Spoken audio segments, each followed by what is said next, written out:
A young lady was soaking up the sun's rays on a sandy beach when a little boy came by and said, "Hey lady, do you believe in God?"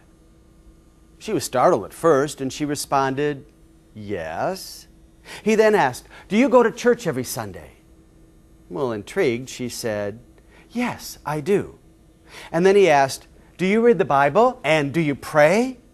Now she's very curious and she said, "Of course I do." The little boy looked up at her and sighed in relief and said, "Then will you hold my dollar while I go swimming?"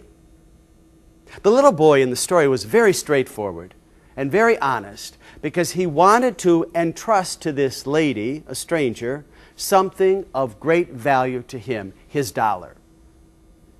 In the gospel reading this morning, however, the Pharisees are far from being honest, though they are straightforward. They have no intent in entrusting Jesus with anything. They're not looking for the answer to their question, and they don't want someone to hold their dollar either. They're looking for a way to get rid of this man, Jesus.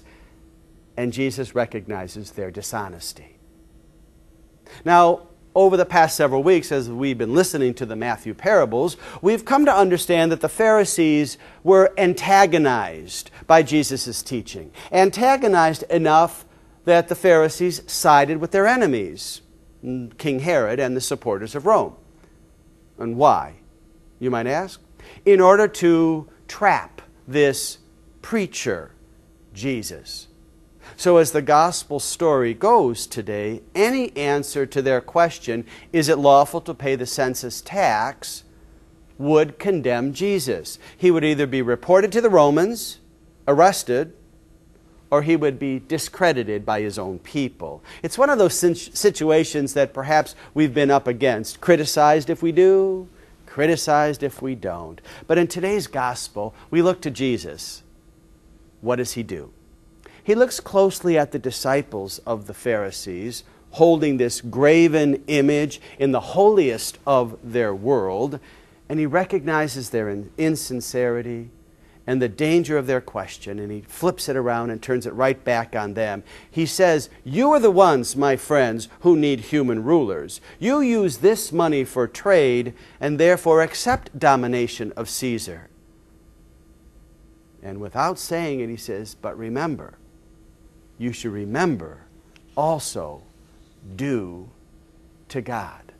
And that's the so what of the gospel today. There will always be the government that has a claim on us. And at the same time, there will always be a God who has claim on us. Don't allow one government to become your God, as these disciples of the Pharisees had become. Now comes the what of the gospel, the now what. Choice and a freedom to choose for us, the followers of Jesus. Without question, it is a complicated world in which we live in. We can't live as one chooses in the world on the weekdays and in the world of God on Sunday. It doesn't work that way. Our Christian life in the world means a continual balancing of the demands that are before us. Weekdays, work days, school days, play days, and all the days of our life. It means giving to Caesar what belongs to Caesar and giving back to God what belongs to God.